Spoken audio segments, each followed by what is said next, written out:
మాన్యంబులీయ సమర్థుడొక్కడు లేడు, మాన్యముల్ చెరుప సమర్థులంతా. ఎండిన యూళ్ళ గోడెరిగింపడెవ్వడు, పండిన యూళ్ళకు ప్రభువులంతా. ఇతడు పేదయటంచు నెరిగింపడెవ్వడు, గలవారి సిరులెన్న గలరు చాలా. ధనయాలి చేష్టలా దప్పెన్నడెవ్వడు, పెరకాంతరంకెన్న పెద్దలంతా. ఇట్టి దుస్తులకధికారమిచ్చినట్టి, ప్రభు తప్పులంచును మరీ బలుకవలెను. భూషణ వికాస శ్రీ ధర్మపుర నివాస, దుష్ట సంహార నరసింహ దురిత దూరా. ఆభరణములచే ప్రకాశించువాడా, దుష్టులను సంహరించువాడా, పాపములను దూరం చేయువాడా.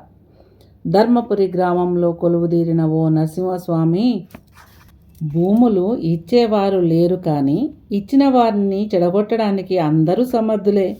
పంటలు పండక పాడైన ఊళ్ళను చెప్పడానికి లేడు కానీ మరి పండిన గ్రామాలకు అందరూ ప్రభువులే.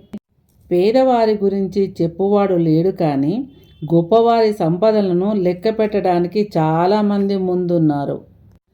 తన భార్య పనులలో తప్పులు లెక్క పెట్టడానికి లేరు కానీ పరకాంతల రంకుతనం వెతకడానికి అందరూ పెద్దలే. అసలు తప్పంతా ఇటువంటి దుష్టులకు అధికారం ఇచ్చిన ప్రభువులదే తప్పు.